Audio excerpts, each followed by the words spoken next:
Bonjour à toutes et à tous. Aujourd'hui, on part explorer un territoire vraiment fascinant de l'investissement moderne, celui des ETF thématiques. C'est une manière en fait de miser sur les grandes idées qui façonnent notre monde. Alors accrochez-vous, on plonge dedans. C'est vrai qu'on entend parler partout de révolutions technologiques, de grands changements dans la société. Et du coup, la question qu'on peut se poser, c'est comment faire en tant qu'investisseur pour participer à ces grandes histoires? Comment est-ce qu'on peut miser sur ce qui semble être la prochaine grande innovation? Eh bien la réponse, bien souvent, elle se trouve dans un outil qu'on appelle l'ETF thématique.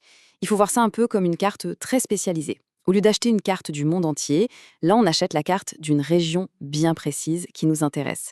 Que ce soit par exemple la Silicon Valley de l'IA ou les nouvelles frontières de l'énergie verte. Allez, c'est parti pour l'exploration. La toute première étape pour un investisseur qui s'intéresse aux thématiques, c'est d'apprendre à voir le monde différemment. Pas en entreprise individuelle, mais plutôt en grande tendance. Le concept, au fond, il est assez simple. On identifie une vague de fonds et on trouve le véhicule d'investissement qui va nous permettre de la surfer. Et le premier grand continent qu'on va explorer, c'est celui des actions d'entreprise. Franchement, c'est le territoire le plus vaste, le plus connu aussi.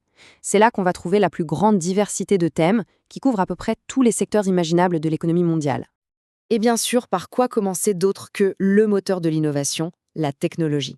Ce qui est vraiment fascinant ici, c'est le niveau de détail. On ne se contente pas d'investir dans la tech en général, non. On peut cibler de manière très précise l'intelligence artificielle, par exemple, avec un ETF comme boîte WTI, ou alors la cybersécurité avec L0CK. Chaque ticker, vous savez, ce petit code de quelques lettres, c'est en fait une porte d'entrée vers une niche bien spécifique et donc vers une histoire de croissance potentielle. On continue notre voyage et on passe maintenant au secteur de la santé.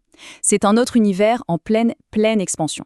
On peut investir dans la pointe de la recherche avec la biotechnologie ou alors dans les outils de la médecine moderne. Et il y a même des ETF qui se concentrent sur une tendance démographique hyper forte comme le vieillissement de la population. C'est un phénomène mondial inévitable et qui est en train de redessiner des pans entiers de notre économie. Le secteur de l'énergie, alors là, c'est un exemple parfait de la façon dont les thèmes peuvent couvrir à la fois le passé, le présent et l'avenir. On peut trouver des ETF qui sont axés sur l'exploration pétrolière la plus traditionnelle et juste à côté des ETF entièrement dédiés à la transition vers l'énergie propre ou même au retour en force du nucléaire. C'est dire la diversité. Et nos habitudes de consommation, alors? Eh bien, c'est aussi une source quasi inépuisable de thèmes d'investissement. Pensez-y, du secteur automobile en pleine révolution électrique au marché du luxe qui, lui, semble souvent imperméable aux crises, en passant bien sûr par la révolution permanente du e-commerce, il existe un ETF pour quasiment chaque comportement d'achat qui façonne notre quotidien. Et pour boucler notre tour du continent des actions, il ne faut surtout pas oublier ce qui rend tout le reste possible, les matériaux bruts, les ressources. On peut par exemple investir dans les entreprises qui extraient de l'or, ou bien se positionner sur toute la chaîne d'approvisionnement des batteries avec le lithium. Et même une ressource aussi vitale et sous pression que l'eau est devenue un thème d'investissement à part entière. Bon, on change de continent. On a vu les entreprises qui transforment les ressources, maintenant explorons le monde un peu plus tangible des matières premières elles-mêmes. Là, on investit directement dans la ressource physique. Attention, ici, la nuance est importante. On ne parle plus des actions des compagnies pétrolières, mais bien du prix du baril de pétrole lui-même. C'est une exposition beaucoup plus directe. Et on voit même apparaître des marchés complètement nouveaux, comme celui des quotas de carbone, qui sont maintenant accessibles via ces outils pour parier en quelque sorte sur le coût de la pollution. Ah, les métaux précieux. Les valeurs refuges par excellence, n'est-ce pas? Avant, c'était assez compliqué à détenir physiquement. Maintenant, c'est à portée de clic. Un ETF sur l'or physique, par exemple, permet de suivre le cours de l'once sans avoir à se soucier de stocker des lingots à la maison. Et juste pour bien illustrer jusqu'où ça peut aller, ces thématiques, regardons les matières premières agricoles, qu'on appelle souvent les soft. Et oui, c'est tout à fait possible d'investir sur l'évolution des cours du cacao, du café ou encore du sucre. Des produits qui font partie de notre quotidien, mais dont les prix fluctuent énormément en fonction des récoltes et de la demande mondiale. Ok, on vient d'explorer un univers de possibilités assez incroyable, c'est vraiment excitant. Mais maintenant, on arrive à la partie la plus importante de cette présentation. Le ton va changer un peu parce que ce qui suit est absolument fondamental. Voilà, ce simple mot. Attention, avant de se lancer tête baissée, il y a une mise en garde cruciale.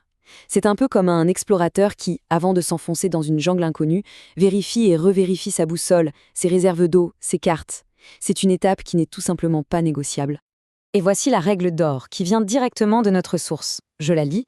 La liste n'est qu'à titre informatif et ne doit pas être utilisée aveuglément. C'est clair? C'est net.